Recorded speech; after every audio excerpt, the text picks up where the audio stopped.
दोस्तों, क्या आपको पता है स्वयं भगवान शिव जब ध्यान में होते हैं तो किस मंत्र का जाप करते हैं? चलिए आज मैं आपको वो गुप्त मंत्र बताती हूँ जो स्वयं भगवान शिव जी ने माता पार्वती जी को बताया था, जिसका जाप कर लेने से मनुष्य के जीवन की हर मुश्किलें समाप्त हो जाती हैं और मनुष्य खुद एक कल्प वृक्ष बन जाता है।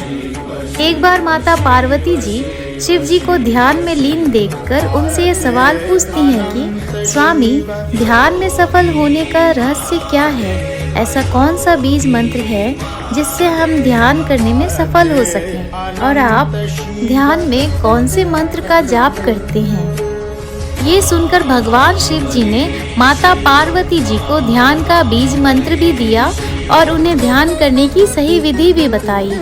वो बीज मंत्र क्या है और वो विधि क्या है जिससे हम ध्यान में सफल हो सके, ये जानने से पहले अगर आपने ये वीडियो लाइक और सब्सक्राइब नहीं किया है तो लाइक और सब्सक्राइब कर दें और साथ ही साथ बेल आइकन भी प्रेस कर दें ताकि आपको मेरे सारे नए वीडियो के नोटिफिकेशन तुरंत ही आपको मिल जाएं और आप मेरे वीडियो के द्वारा नई नई जानकारियों का लाभ उठाते रहें, क्योंकि मैं आपको जो भी जानकारियाँ देती हूँ वो शास्त्रों, वेदों और ग्रंथों से प्रमाणित होते हैं। तो आइए अब वीडियो शुरू करते हैं। पार्वती जी के प्रश्न पूछने के बाद शिव जी आगे कहते हैं कि सोहम, यही एक बीज मंत्र है जिससे हर ध्यानी को ध्यान के दौरान इसका जाप करना चाहिए। दोस्तों, भगवान शिव जी ने हजारों लाखों साल पूर्व ध्यान की शिक्षा दे चुके थे। इस सोहम मंत्र में इतनी ताकत है कि आपको एक आम आदमी से अलग बना सकता है। जीवन में हर काम आपके लिए संभव हो जाएगा, इसीलिए आप सभी इस मंत्र का जाप जरूर करें।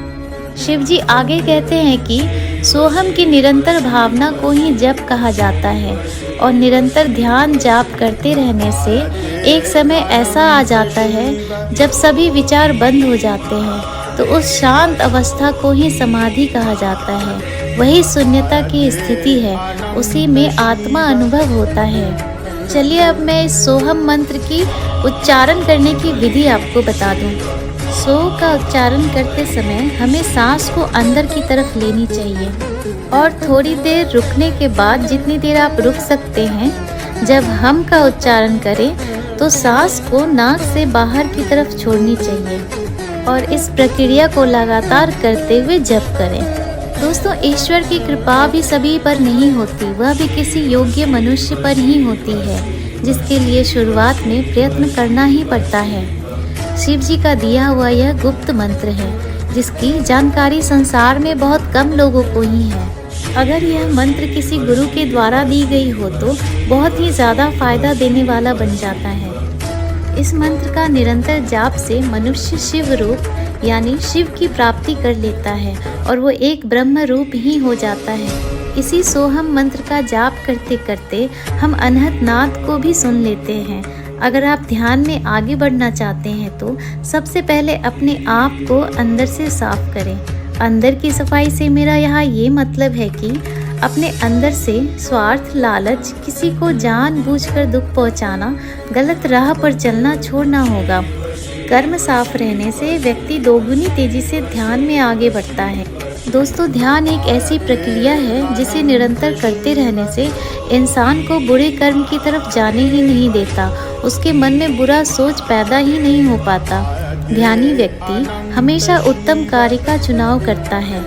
इसीलिए हर व्यक्ति को हर रोज कम से कम 20 से 30 मिनट का समय खुद के लिए जरूर निकालना चाहिए। हर इंसान को ध्यान को अपनी डेली रूटीन में जरूर लाना चाहिए। ध्यान करने से हर इंसान की उन्नति ही होती है, चाहे वो भौतिक हो या आध्यात्मिक। हर कोई अपने बच्चों को धार्मिक तो बनाना चाहता है, पर आध्यात्मिक की तरफ किसी का ध्यान ही नहीं जाता। अगर हम बच्चों को बचपन से ही भगवत गीता की तरह अगर ध्यान का भी ज्ञान दे तो आने वाले भविष्य में हर मनुष्य आध्यात्मिक मार्ग पर चलने वाला होगा और अच्छी सोच और अच्छे विचारों वाला होगा। तो यहाँ पर मैं अपना वीडियो समाप्त करती हूँ। मेरे द्वारा दी गई जानकारी कैसी लगी कमेंट में ज़रूर बताएं और साथ ही साथ वीडियो को लाइक और सब्सक्राइब भी कर दें।